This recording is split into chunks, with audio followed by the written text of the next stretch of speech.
Amanda said that her extravagance is purchasing red dresses. She can't say no to them, and in fact has 14. Right?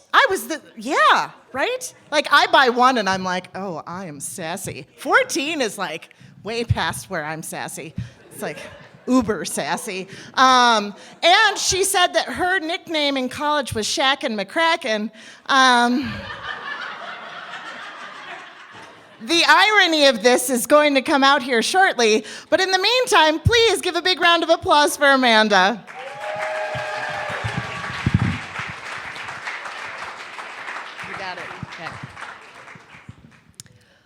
Longing. It's something we've been doing since we were babies. We long for our mother, home, food, money. Longing can ignite our imagination, or it can become an obstacle to that which we really want. I have been longing for love since I was a child, and usually in the form of an impossible plot.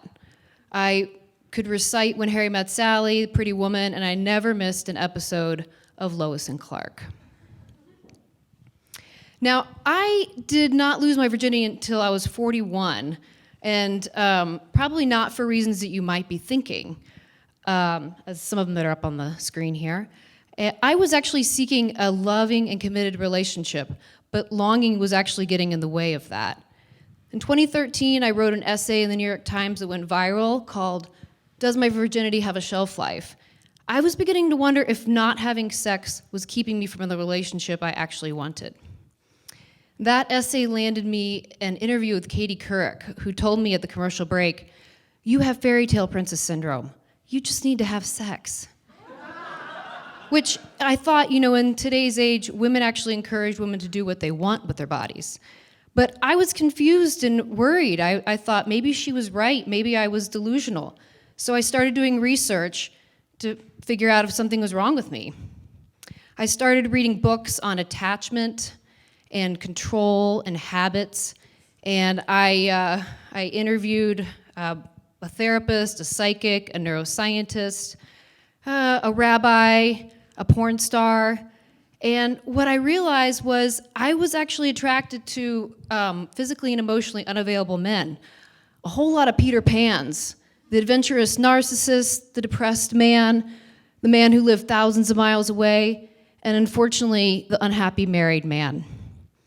Now, longing for these men was really a dead end, but for me, it was a very familiar, safe dead end, because it was easier to long for men that would never love or commit to me than to actually get into a relationship where I could get left.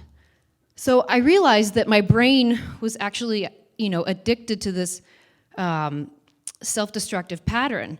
And even if we're in love, longing for love, or if we're even taking cocaine, there are happy chemicals that we experience, like dopamine and serotonin. I'm gonna have to go on. So, Glinda the Good Witch actually told Dorothy that she never really needed the wizard actually to help her. She always had it within herself to go home. She just actually had to believe it herself. So I started writing in my journal every night, "I'm ready for and worthy of a deeply intimate and loving relationship." And after 6 months of writing it and 25 years of dating, it finally came along. I met a man who was so emotionally and physically available that it scared the shit out of me. It was not easy. It was not comfortable, thinking of being with a man who could truly love me for who I was. I mean, who would I be if I weren't single Amanda McCracken longing for some ideal man, some perfect plot? And really, I was just afraid of making a big mistake, and that's not some way you really want to live. So after about 12 months of dating Dave, I actually had sex in this bungalow here in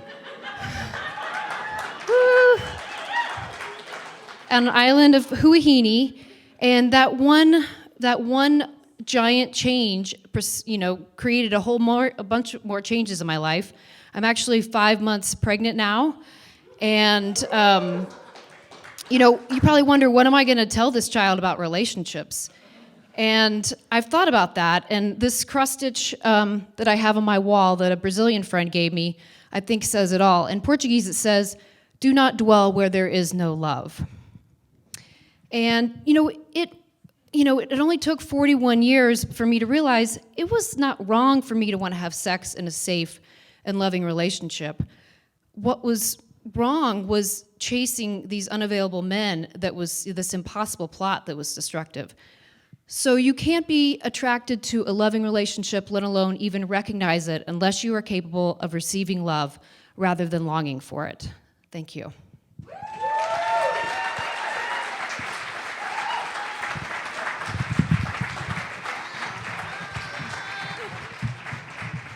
She just turned around and gave me this face.